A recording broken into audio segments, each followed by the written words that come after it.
और आज बहुत अच्छा आपने प्रश्न किया क्योंकि कुंभ का मेला आज सबके चर्चा का विषय बना हुआ है। और हर व्यक्ति आज प्रयागराज की तरफ भाग रहा है कुंभ के मेले में जाने के लिए जो है। और कुंभ का मेले का जहाँ तक सवाल है, ये भारत का नहीं पूरी दुनिया का सबसे बड़ा धार्मिक और संस्कृति का एक प्रतीक मेला है।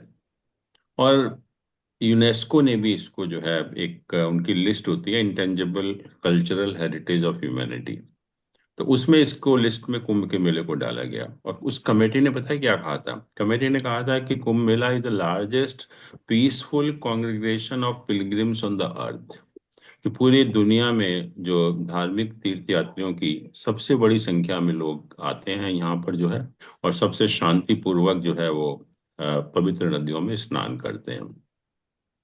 कुंभ का मेले का जहाँ तक सवाल है, अगर हम थोड़ा सा पहले माइथोलॉजी देख लें, उसके बाद ज्योतिष की बात करेंगे। इसकी चर्चा, कुंभ का अर्थ होता है कि जब ये अमृत मंथन हुआ था जो माइथोलॉजी के हिसाब से, वो कहते हैं कि एक महर्षि दुर्वासा थे।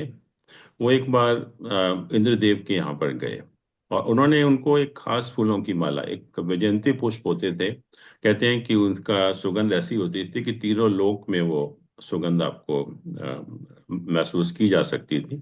तो इंद्र को दी, इंद्र का स्वागत किया। लेकिन इंद्र ने जो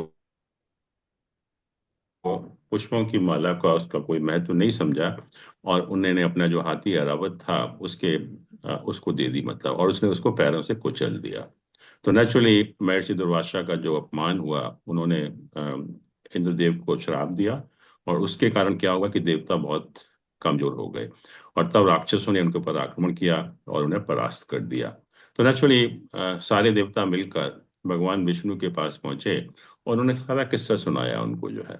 और भगवान विष्णु ने जब देवताओं को कहा कि आप दैत्यों के साथ मिलकर क्षीर सागर का मंथन करके अमृत निकालिए पहले जो है। और भगवान विष्णु के कहने पर या उनके आदेश के अनुसार जो है, देवताओं ने राक्षसों के साथ संधि की और अमृत निकालने के प्रयास में वो लग गए।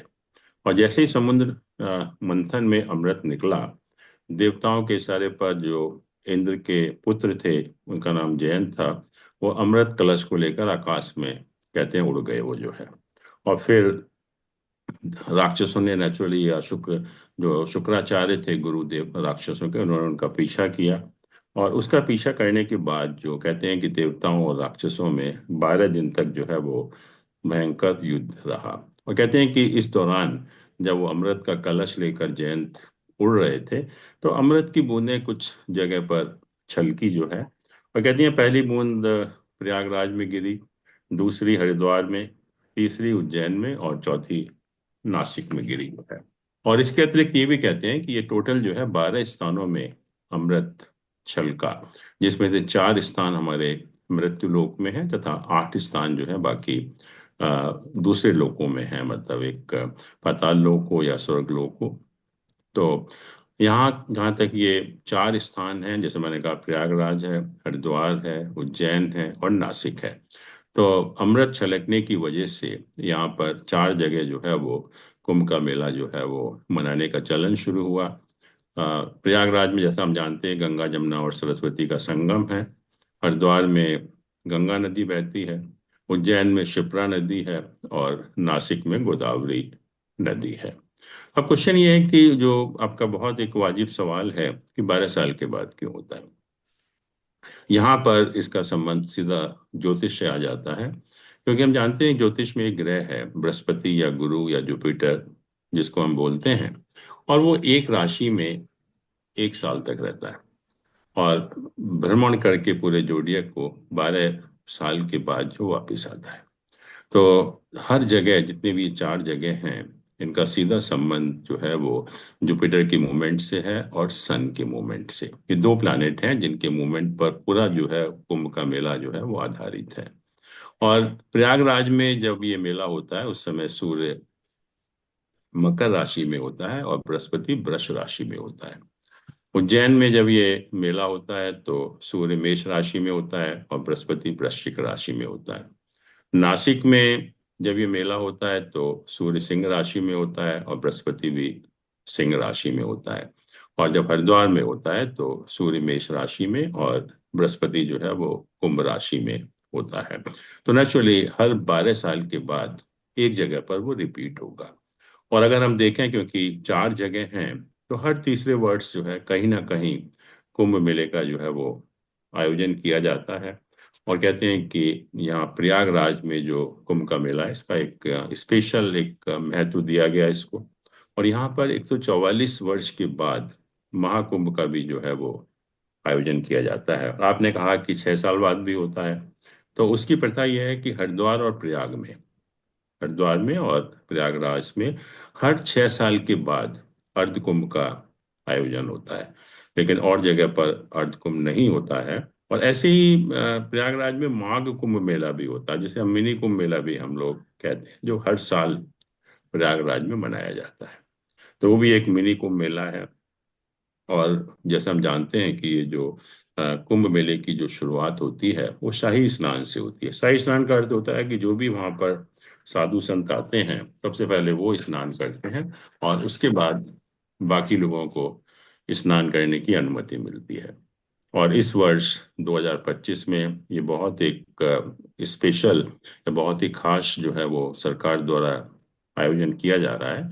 और ये कुंभ का मेला जो है 13 जनवरी को शुरू होगा, मतलब अगले हफ्ते ही जो है, और 26 फरवरी तक जो है वो रहेगा जो है। और जहाँ तक शाही स्नान का सवाल है, क्योंकि जो मेन इस पीरियड में हमारे जो फेस्टिवल्स हैं, तो उस टाइम शाही स्नान भी किया जाता है। तो पहला शाही स्नान तो 13 तारीख को भी होगा, 14 तारीख को भी होगा। 13 तारीख को पौष पूर्णिमा है, 14 तारीख को मकर संक्रांति है। फिर कहते हैं कि दूसरा जो शाही स्नान होगा वो 29 जनवरी को होगा, जिसको हम मौनी अमावस्या कहते हैं। उस दिन होगा जो है। तीसरा स्नान 3 फरवरी को होगा, जो बसंत पंचमी का दिन है, बहुत शुभ दिन है। और चौथा स्नान जो है 12 फरवरी, माघ पूर्णिमा है। और फाइनली जो है 26 फरवरी को महाशिवरात्रि है, तब ये फाइनल मेले का समाप्ति भी होगी और शाही स्नान भी होगा।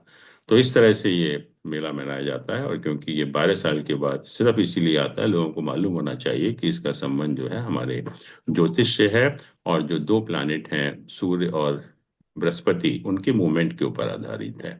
इसीलिए ये एक जगह पर 12 साल के बाद आता है। तो ये हमारा बेसिकली कुंभ के मेले का जो इतिहास है या जो उसका कारण है, वो मैंने आपको बताया जो है।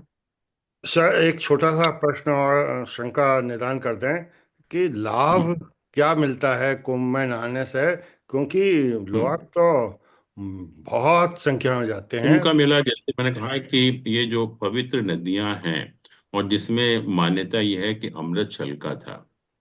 तो पहले तो ये नदियां बहुत पवित्र हैं, और अमृत भी है वहां पर जो है। तो नेचुरली जो हमारे धर्म है, हिंदू धर्म के अंदर, उसमें ये मान्यता है कि जो भी लोग इस टाइम स्नान करते हैं, वो अनंत काल तक कहते हैं धन्य हो जाते हैं, और सभी पापों से मुक्ति हो जाती है उनकी जो है। और ऐसे लोग स्नान करने के बाद जो हमारा मोक्ष का मार्ग है या मुक्ति का मार्ग है, उसकी तरफ अग्रसर होते हैं। तो दोनों का महत्व है। नदियों की बहुत ज्यादा इंपॉर्टेंस है वैसे भी, जैसे आप जानते हैं सभी नदियों की जो है। और उसमें भी जो अमृत छलका है, तो और भी ज्यादा विशेष उसका महत्व हो जाता है। तो मान्यता यही है हिंदू धर्म में कि ऐसे टाइम में स्नान करने से हमें खास तौर का हमारे जो पापों से मुक्ति होती है, हम मुक्ति के मार्ग पर अग्रसर होते हैं। सर इस साइन में होना चाहिए और सन इस साइन में होना चाहिए, अलग अलग के लिए कुछ सिग्निफिकेंस है इसका भी? सिग्निफिकेंस नहीं है, क्योंकि 12 साल के बाद होना है, तो उन्होंने तीन तीन राशियों को जो है उसके हिसाब से उसको डिस्ट्रीब्यूट कर दिया जो है। टाइमिंग डिस्ट्रीब्यूट कर दिया है। जी जी। तो अभी आप देख रहे हैं कि बृहस्पति हमारा वृष राशि में है, और बृहस्पति मई में जाकर चेंज होगा, वृष राशि से जो है मिथुन राशि में जाएगा।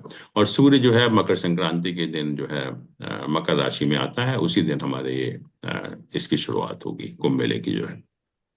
जैन साहब, एक और क्वेश्चन सुना है, आजकल बृहस्पति जो है जब नेक्स्ट राशि में जाएगा तो बहुत तेज चलेगा। जी। उसका भी कुछ सिग्निफिकेंस है? तेज चलने से कुछ अफेक्ट पड़ता है क्या बाकी चीजों पर? नहीं, वो एक्चुअली में क्या होता है कि काफी टाइम की वक्री होगा जाने के बाद उस राशि में जो है। और वक्री होने के बाद, क्योंकि टोटल पीरियड तो वो 1 साल का ही रहता है उसमें, एक राशि में जो है, तो उसका मूवमेंट थोड़ा लगेगा आपको बहुत फास्ट है, लेकिन बाद में जाके स्लो होगा। 1 साल के बाद ही वो राशि परिवर्तन करेगा पूरा जो है। ओके। लगता है, थैंक यू। क्योंकि जब वक्री चलते हैं तो हमें लगता है कभी कभी कुछ पोजीशन में कि वो फास्ट मूवमेंट हो रहा है उनका। Thank you very much professor astrology Anil Jain साहब।